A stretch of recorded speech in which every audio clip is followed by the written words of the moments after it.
सुप्रभात महजोगेंद्राणा। और आज का हमारा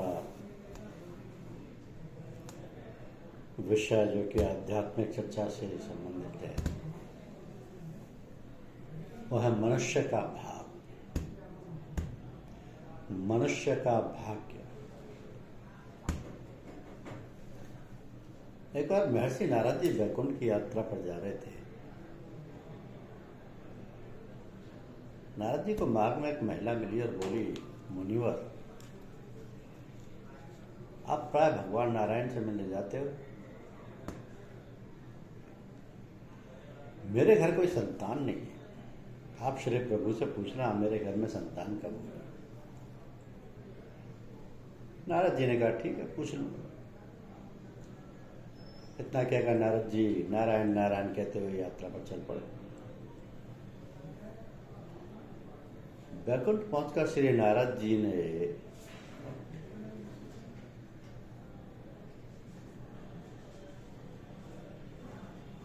श्री नारायण जी ने नारद जी की कुशलता पूछी तो नारद जी बोले, अब मैं आ रहा था तो मार्ग में एक महिला जिसके घर कोई संतान नहीं है, उसने मुझे आपसे पूछने को कहा कि उसके घर पर संतान कब होगी। तो भगवान नारायण बोले, तुम उस महिला को जाकर बोल देना कि इस जन्म में उसके भाग्य में संतान का सुख नहीं। नारद जी जब वापस लौट रहे थे तो महिला बड़ी बेसब्री से नारद जी की प्रतीक्षा कर रही थी। महिला ने नारद जी को देखते हुए उनसे पूछा, प्रभु नारायण ने मेरे प्रश्न का क्या उत्तर दिया। इस पर नारद जी ने कहा, प्रभु ने कहा है कि आपके घर इस जन्म में तो कोई संतान नहीं होगी। ये सुनकर महिला धड़ाड़ा मार कर रोने लगी। नारद जी भी चलते बने।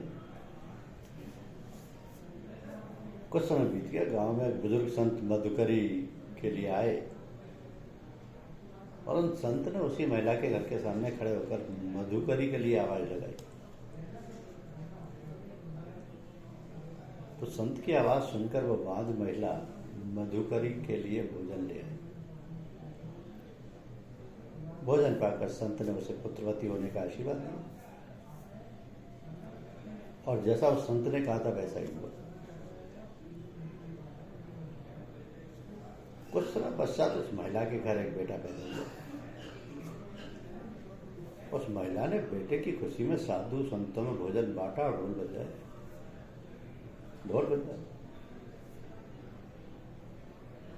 तो कुछ वर्षों बाद जब नारद जी पुनः वहां से गुजरे तो महिला कहने लगी, क्यों नारद जी, आप तो हर समय नारायण नारायण करते रहते हैं। आपने तो कहा था कि मेरे घर इस जन्म में संतान नहीं हो।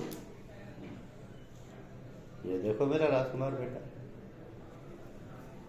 फिर उस महिला ने उस संत के बारे में भी बताया।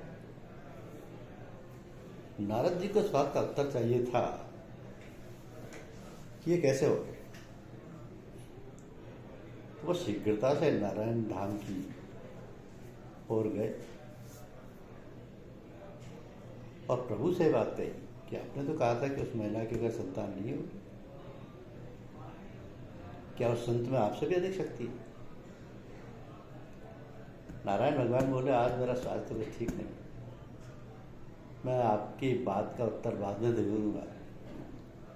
आप पहले मेरे लिए औषधि का प्रबंध कीजिए।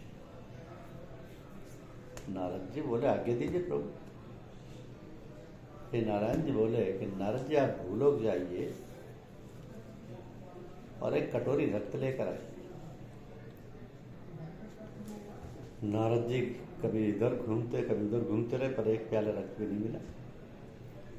उल्टा लोग उपहास करते कि नारायण बीमार है। आकर चलते चलते नारद जी किसी जंगल में पहुंचे। वहां पर वही संत मिले जिसने उस महिला को बेटे का आशीर्वाद दिया था। वो संत नारद जी को पहचानते थे। उन्होंने कहा, देवऋषि जी, आप इस जंगल में इस समय क्या कर रहे हैं? इस पर नारद जी ने उत्तर दिया, मुझे प्रभु ने किसी मनुष्य का रक्त लाने को कहा है। ये सुनकर संत खड़े हो गए। और बोले कि प्रभु ने किसी मनुष्य का रक्त मांगा है। उसने कहा आपके पास कोई छुरी चाकू है?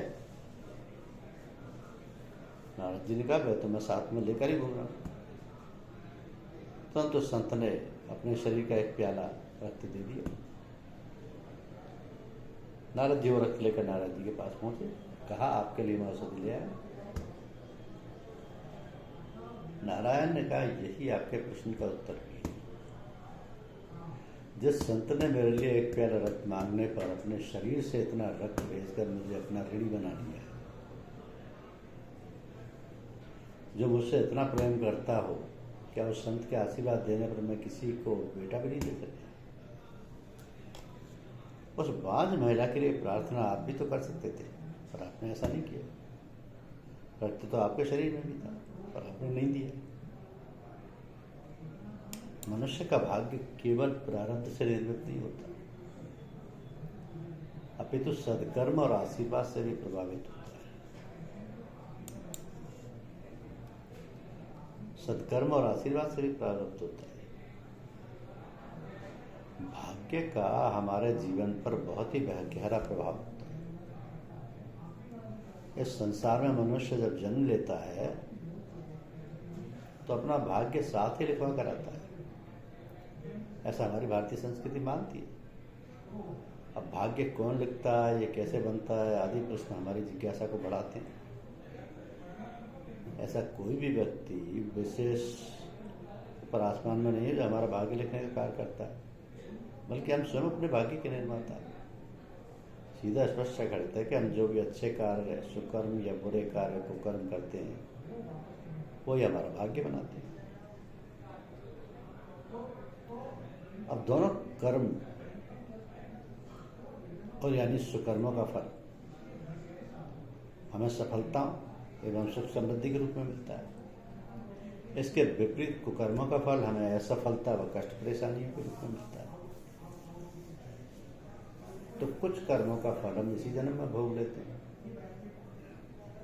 और कुछ शेष बच जाते हैं। तो यही बचे कर्म जन्म जन्मांतर तक हमारा साथ निभाते हैं। उन्हीं शेष बचे हुए कर्मों से हमारा भाग्य बनता है। तो भाग्य और कर्म अन्योन्याश्रित हैं। कर्म के बिना भाग्य फलदायी नहीं होता और भाग्य के बिना कर्म।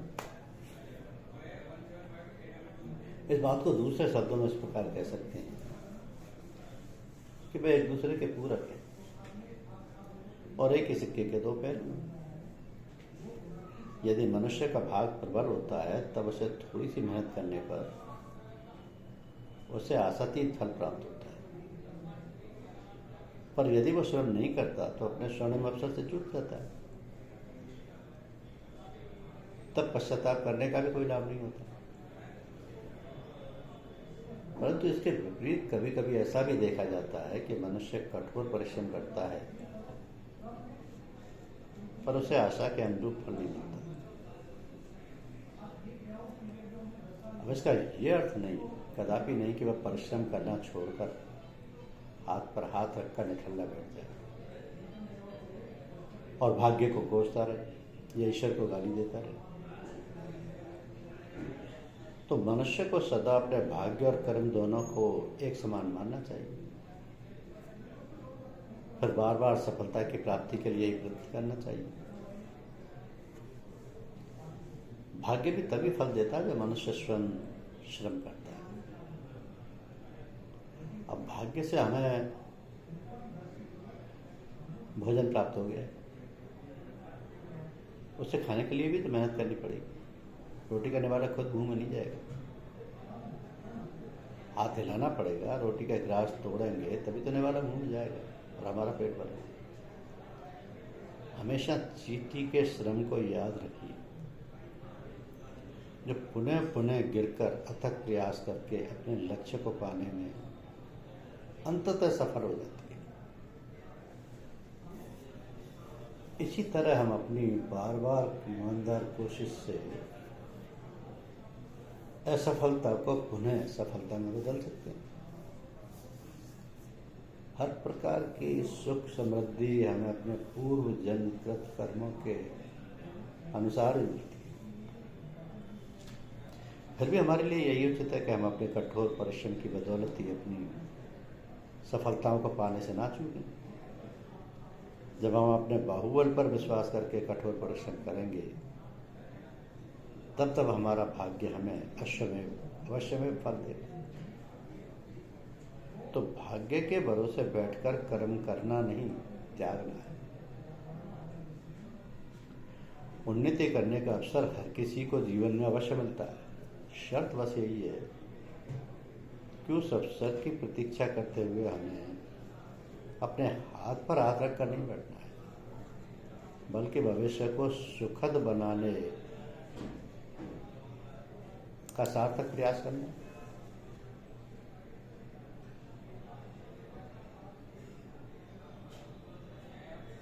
तो ग्रह, नक्षत्र और भाग्य के बारे में अनेक धारणाएं एवं मान्यताएं प्रचलित हैं। कुछ लोगों का मानना है कि भाग्य ईश्वर के द्वारा रचित है, तो कुछ लोग मानते हैं कि ग्रह नक्षत्र हमारा भाग्य तय करते हैं। कुछ कहते हैं हमारे भाग्य द्वारा किए गए कर्मों के आधार पर बनता है। मनुष्य शुभ अशुभ कर्म करता है, ईश्वर मनुष्य को उसके कर्मानुसार फल देता है, और ग्रह नक्षत्र कर्म फल की सूचना देने के माध्यम। तो कैसे बनता है किसी भी व्यक्ति का भाग्य? मनुष्य अपने भाग्य का स्वयं निर्माता है। ज्योतिष विद्या की गणनाएं व्यक्ति के भाग्य और सुख दुख के बारे में सूचना देती हैं। अगर देखा जाए तो व्यक्ति पूर्व में जो कर्म करता है उसका फल भाग्य के रूप में उसे देर सवेर प्राप्त होता है। यानी कि किसी भी व्यक्ति के भाग्य को उसके द्वारा पहले किए गए कर्मों का प्रतिफल कहा जा सकता है। तो कर्म फल कितने समय बाद भाग्य बनता है? इस प्रश्न के उत्तर को एक छोटे से उदाहरण के माध्यम से जाना जा सकता है। मान लीजिए आज आपने 75,000 रुपये खर्च करके कोई सामान खरीदा और आपसे पूछा जाए कि 75,000 रुपये आपने कब कमाए थे, तो ये बता पाना आपके लिए मुश्किल होगा। हो सकता है कि ये रकम आपने एक साथ कमाई या हर महीने थोड़ा थोड़ा करके कमाई। तो इसी प्रकार किए गए कर्मों को भाग्य फल बनने के लिए कभी कभी कुछ समय की आवश्यकता पड़ती है और कभी कर्म फल तत्काल प्राप्त होता है। यही विधि का विधान है। तो पूर्व में शुभ अशुभ कर्मों के फल को एकत्र कर भविष्य की घटनाओं का सृजन होता है। हर व्यक्ति अपना भाग्य अपने कर्मों द्वारा स्वयं ही लिखता है। कर्म सिद्धांत एवं मान्यताओं के अनुसार कर्म और भाग्य का चक्र एक जन्म तक सीमित नहीं है। पुनर्जन्म इसी का हिस्सा है। इसलिए कहा गया है कि इंसान बंधा खुद लेख से अपने लेख विधाता कलम से हो। कलम चले खुद कर्म पे अपने, झगड़ा अकल न किस्मत हो। यानी प्रत्येक इंसान अपनी किस्मत के हाथों मजबूर है और किस्मत की कलम विधाता के हाथों में। तो ईश्वर की ये कलम जो इंसान की किस्मत का निर्धारण करती है, इंसान के खुद के कर्मों पर निर्धारित होती है। किस्मत के लेख का झगड़ा ना तो किस्मत का है और ना ही अकल बुद्धि का है, बल्कि इनका समन्वय ही मानव जीवन है। तो कर्मों के द्वारा ही भाग्य में परिवर्तन लाया जा सकता है। पिछले जन्म के कर्म और इस जन्म के कर्म दोनों के मिले जुले संयुक्त परिणाम को भाग्य कहा जाता है। अगर पिछले जन्म के कर्मों के फलस्वरूप दुख प्राप्त करना लिखा है, तो इस जन्म में दान, पुण्य, उपाय, ईश्वर आराधना एवं अन्य शुभ कर्मों को करने से दुख में कमी लाई जा सकती है। अशुभ फल को पूर्णतः खत्म नहीं किया जा सकता, बल्कि कुछ सुनिश्चित उपायों द्वारा उनकी दशा को परिवर्तित किया जा सकता है। तो कुछ नए शुभ कर्मों द्वारा बुरे कर्मों से प्राप्त होने वाले परिणाम के बीच कोई मजबूत अवरोध खड़ा कर दिया जाए तो शुभ कर्मों से बनी दीवार से मुसीबतें टकरा कर निष्फल होती रहती हैं।